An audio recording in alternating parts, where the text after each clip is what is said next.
ناظرین امتحانی مراکز میں جو نقل کا سلسلہ ہے وہ میڈیا بھی رپورٹ کر رہا ہے, سوشل میڈیا کے اوپر بھی آ رہا ہے. اب معاملہ جو ہے وہ اس حد تک پہنچ چکا ہے کہ خود محکمہ تعلیم سندھ کے جو ڈائریکٹر ہیں, جی ہاں ڈائریکٹر اسکول ہیں, وہ بھی یرغمال بنا لیے جاتے ہیں, ان کو بھی ہراساں کرنے کا جو ہے وہ شکار ہوتے ہیں, اور ساتھ ساتھ ان کو معاملہ یہاں تک پہنچ جاتا ہے کہ اسکول کے اندر ان کو 15 خود محکمہ تعلیم کے افسر ہونے کے باوجود رینجرز اور 15 کو بلانا پڑ جاتا ہے, اور اس کے بعد تحریری طور پہ درخواست دینی پڑتی ہے DIG ایسٹ کو, اور بتایا جاتا ہے کہ جی ہزار اور 5,000 روپے میں نقل مافیا نقل کرا رہا تھا, اور بہت بڑی فہرست جو ہے وہ بھی دی گئی ہے. اس کے اوپر ہم بات کرتے ہیں, ہمارے رپورٹر ہیں زہیب, وہ کیا تفصیلات بتاتے ہیں. بتائیے گا زہیب, کیا تفصیلات ہیں آپ کے پاس؟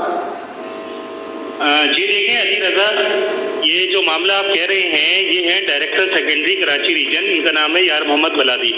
جس طرح میٹرک کے امتحانات ہو رہے ہیں, انہی میٹرک کے امتحانات میں مختلف ویجیلنس ٹیمز جو ہوتی ہیں وہ ان اسکولز کے دورے کرتی ہیں محکمہ تعلیم کی جانب سے, تو اس کو یہ لیڈ کر رہے ہوتے ہیں ڈائریکٹر سیکنڈری یار محمد بلادی. یہ جو ویڈیو ہمارے سامنے چل رہی ہے یہ آج کا واقعہ ہے government comprehensive high school Korangi کا. یہاں پہ اطلاع یہ تھی کہ یہاں پہ نقل کی جا رہی ہے. جب یہاں پہ ڈائریکٹر صاحب پہنچے ہیں تو یہ دیکھنے میں آیا کہ 7 غیر متعلقہ افراد اس امتحانی مرکز کے اندر موجود تھے جو بچوں کو نقل کروا رہے تھے, اور اس کے مد میں ان سے پیسے بھی لیے جا رہے تھے.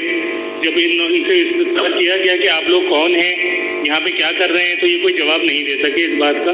اور جب اسکول کی جو انتظامیہ ہے یا جو ٹیچرز ہیں ان کو ڈھونڈا گیا تو وہ اسٹاف روم میں بیٹھے ہوئے نظر آئے. یہاں کا پیپر آج اس طریقے سے ہو رہا تھا. اس معاملے پہ انہوں نے یہاں پہ کورنگی کے جو DC ہیں ان سے رابطہ کیا فوری طور پہ, اور ان کو یہ سارے حقائق بتائے.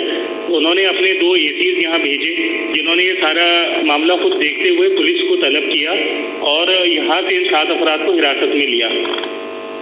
اور ایک چیز اور میں آپ کو بتا دوں, ایک معاملہ کچھ دن پہلے یار محمد بلادی کے ساتھ ایک دوسرے سینٹر میں پیش آیا تھا, جو ویڈیو بھی آپ مجھ سے پہلے یہ جو چل رہی ہے اس وقت موجود ہے. اس سینٹر میں جب یہ پہنچے ہیں اور جا کے معلوم کیا کہ یہاں پہ سینٹر سپرنٹینڈنٹ کون ہے, وہاں پہ کوئی موجود نہیں تھا. یہ 2 افراد موجود تھے.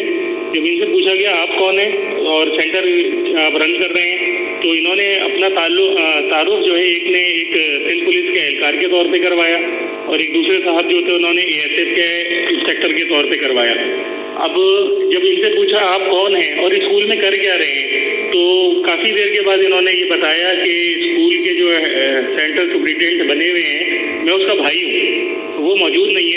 ہم ٹیم سے بولیں کہ بلادی صاحب سے بھی رابطہ کرنے کی کوشش کریں تاکہ ان سے بھی احوال جان سکے. مطلب ایک زویب تماشا ہی ہو گیا نا کہ معاملہ یہ ہے کہ محکمہ تعلیم کے خود افسر وہی اگر ان پر ہی پابندی لگا دی جائے گی, ان سے پوچھا جائے گا آپ کون, کیسے آئے, کیوں, اور وہ پھر لیٹر لکھنے مجبور ہوں گے, تو پھر اس شہر میں نقل مافیا تو ہم یہ کہیں گے نا کہ پھر وہ زیادہ مضبوط ہے. ٹھیک ہے علی رضا, یہ تو ان افراد کی جانب سے بدتمیزی کی جا رہی تھی. جب ان سے ڈائریکٹر یہ پوچھ رہا تھا کہ تم کون ہو, سینٹر میں کیا کر رہے ہو, تو انہوں نے الٹا ان سے سوالات کرنا شروع کر دیے. آپ کون ہیں, آپ کے ساتھ جو لوگ آئے ہوئے ہیں یہ کون ہے, یا محکمہ تعلیم کا ملازم ہے یا نہیں, اس طرح کی باتیں یہ کر رہے تھے جس کا کوئی سر پیر نہیں تھا. بڑی تعجب کی بات ہے. بہت شکریہ سید زہیب, ہمیں تفصیلات سے آگاہ کر رہے تھے. ہم کوشش کریں گے کہ ڈائریکٹر اسکول ہیں ان سے بھی رابطہ ہو, اور انہوں نے ہمیں ٹیلی فون لائن پہ جوائن کر لیا یار محمد بلادی صاحب. بلادی صاحب کیا ہوا, آپ ہی کو روک دیا گیا, آپ ہی سے سوال جواب شروع کر دیے گئے, آپ تو افسر ہیں محکمہ تعلیم سندھ کے. بلادی صاحب جی بسم اللہ الرحمن الرحیم. جیسا کہ آپ کو پتا ہے کہ 9th اور میٹرک کے ایگزام جو ہے نا وہ چل رہے ہیں جی. اور اس پہ ہماری ڈپارٹمنٹ ایجوکیشن کا بھی بہت رول ہے کہ ہم اس کو ٹرانسپیرنسی اور سموتھلی کنڈکٹ کروائیں. بورڈ کا ویسے تو ایوالویشن کرنا اور میئرمنٹ کرنا یہ بورڈ کا کام ہے, لیکن اسٹوڈنٹس جو بچے ہیں وہ ہمارے اسکولوں کے ہیں, وہ صرف ہماری میئرمنٹ کرتے ہیں کہ آپ کے بچے نے اتنے نمبر لیے, یہ گریڈ ہوا اور یہ فیل ہوا, یہ پاس ہوا, یہ پوزیشن میں آیا, جو بھی اس کی ایوالویشن کر کے میئرمنٹ کر کے ہمیں گریڈ وائز ایک رزلٹ دیتے ہیں. پھر اس رزلٹ کا بھی ہم جو ہے نا چھان بین کرتے ہیں